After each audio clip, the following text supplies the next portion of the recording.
So, it's Saturday night, which means it's time for my stand-up guest. This lady's fantastic. Her name is Roisin Conaty. She won the Best Newcomer Award at Edinburgh this year. She's fantastic. So, please welcome to the stage the wonderful Roisin Conaty!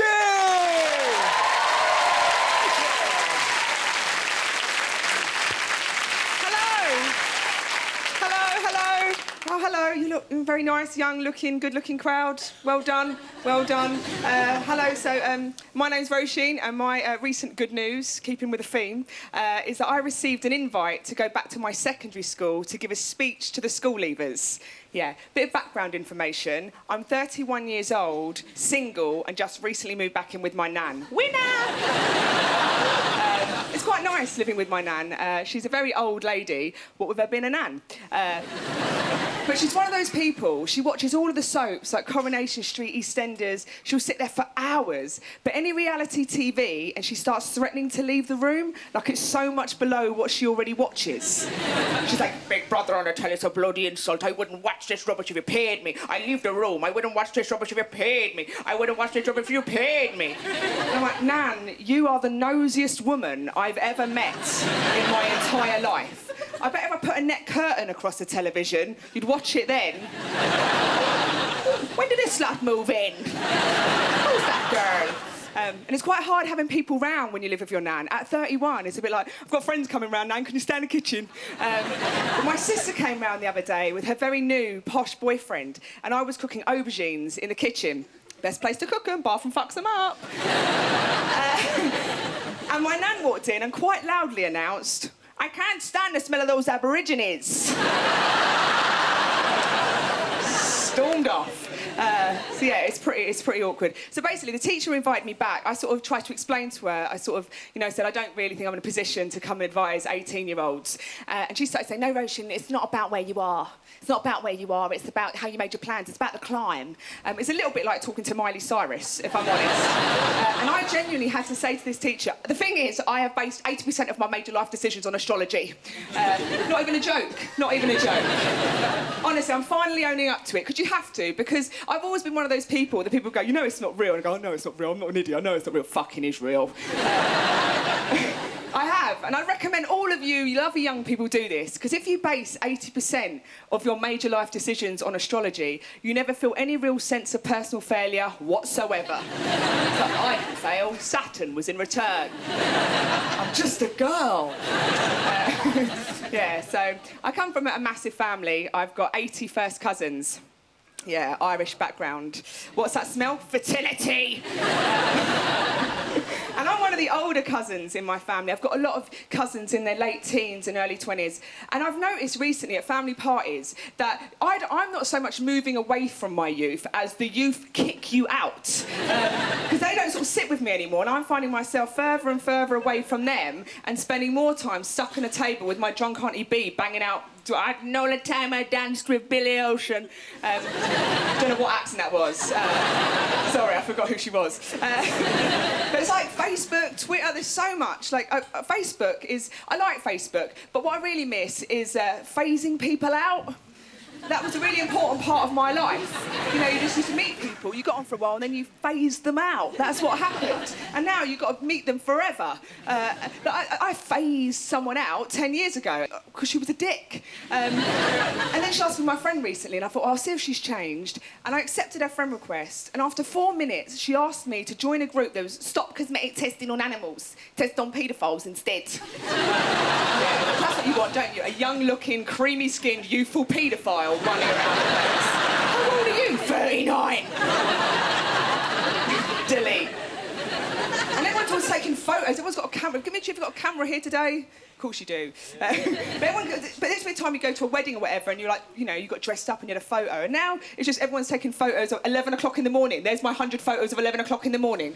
I went to a concert recently and I was... Subtext, I've got a social life. Yeah, don't you be doubting me. And I went to the front and I was the only person watching this concert with my eyes. Everyone else was just stood there like this. With their video phones. And it really annoyed me because I was like, who are you recording this for? Anyone vaguely vaguely interested in this band would have come and bought a ticket. They're only £6! And most phones only last 2 years anyway. So how's about you just watch the concert and try and remember it with your brain, like we did in the old days? Honestly, I swear to God, someone clapping over there. Amen to that. I could see a time in like 20 years, there's people running into rooms going, anyone got a brain from the 80s? I need to remember something. Anyone? Or like, oh, my phone's dead, I don't know who I am. Oh, no idea. So, no, my phone's charging, I can't talk to you yet, mate. It's on charge. I've no idea who I am. I might be racist. I don't know. 5 minutes. But I am single. I've been single. Give me a cheer if you're single. Happy, you're good, yeah. Give me a cheer if you're single for 3.5 years. Not so confident. I've been single for 3.5 years, and I'm very I'm very happy being single. I'm contrary to the sort of popular depiction of women. I'm very happy being single. Content is the word I'm looking for. Happy will always make you sound mental. No, I don't get out of bed every day like, oh yes, another day alone. I hope I don't meet anyone I connect with. No, I'm not crazy, but I'm quite content in my singledom. By speaking to my friend Lucy about this, I was saying, you know, I'm quite all right with it. She went, no, the thing is, Roche, you need to remember the things you miss about being in a relationship. It's about the law of attraction. Focus on the things you miss. So I went home and I started trying to think, what do I miss about being in a relationship? And I realised the only thing I miss about being in a relationship is having someone that I can be horrifically unreasonable with. That's it. That's as far as it goes. Because if you haven't got someone in your life, you know, someone that you can sort of show the side of yourself that makes no sense to, sort of unleash a bit of the mental on, life can quite quickly become a series of polite, inane interactions. Because you go to work every day and you've got to be nice to those pricks, they pay your mortgage. You're like, morning, you're going to talk to me, are you? I'm losing white blood cells. And then you might move into a flat with some people and they talk about bills and washing up and you're listening to them and yeah, but all you want to do is meow! Meow! Meow!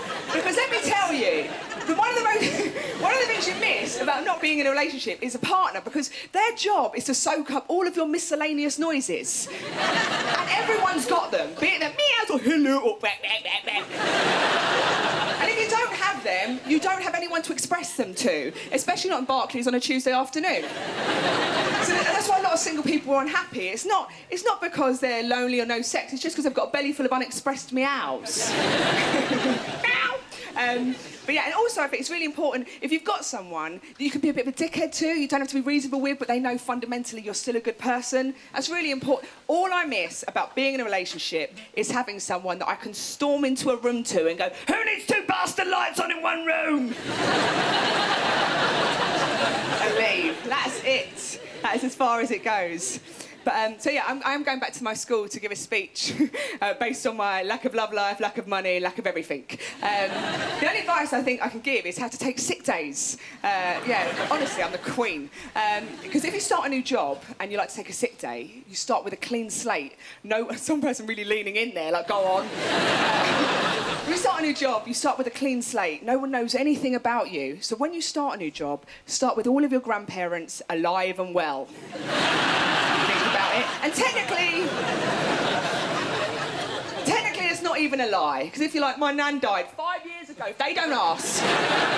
Grief's a funny thing. But I am going to go, and I think the only thing I would say in terms of any real advice I have is I think that it's important that we don't define ourselves too early. Because we all define ourselves really young, like, this is who I am, and I think you should always try and stay sort of malleable and be a work in progress for as long as you can. Because you don't want to be one of those people, you know, those people who are like, this is me, take me as I am. This is me, take me or leave me, this is me. Because they are always, without doubt, dickheads. Like, this character, my friend, is not finished. Back in the oven, gas mark 5. Granted, there is the other extreme. You don't want to be there, because I watched a documentary and this woman was 70 years old and she was still having daily therapy. I was a bit like, really? You're on the clock? You know, she wasn't in terrible pain. She was like, my life hasn't worked out exactly as I thought it would, and children don't, you know, they don't fulfill all your expectations. Love, what is love? Who knows? And if I was that therapist, I'd have been like, oh, it seems to me you're suffering from a very bad case of existence. Out!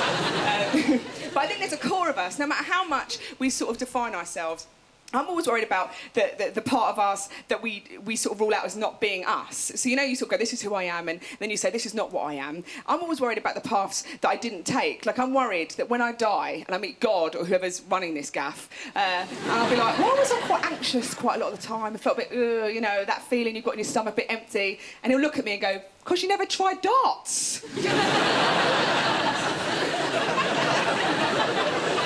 Why did you rule darts out so early?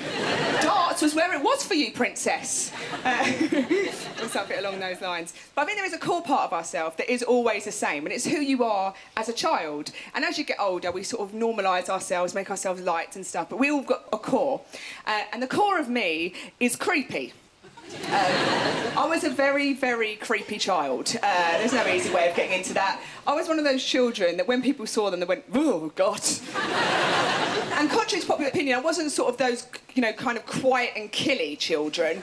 I was very loud and mental. I'd sort of run in and go, all right, yeah, my dad drives a helicopter, prove he don't!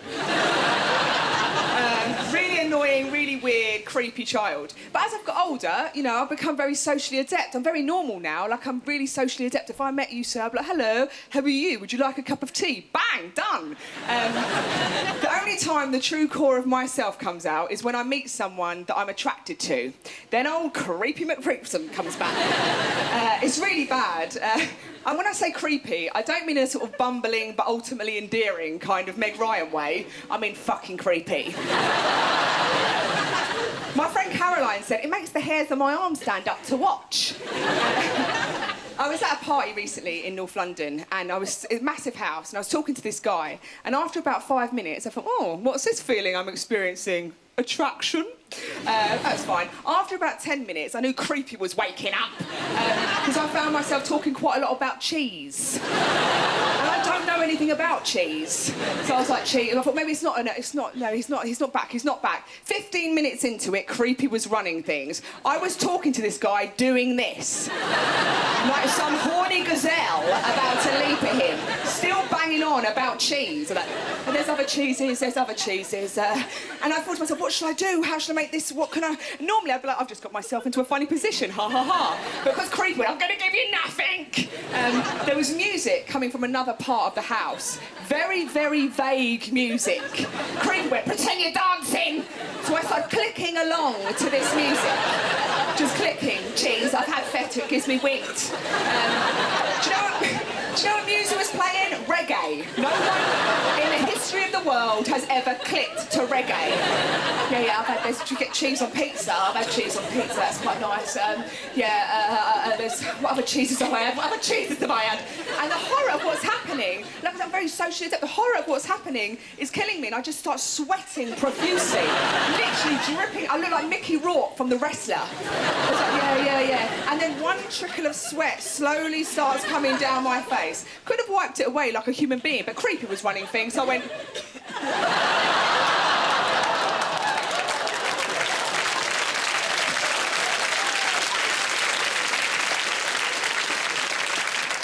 Caught it with my own mouth like some horrible lizard woman. And that is one of the many reasons I will die alone.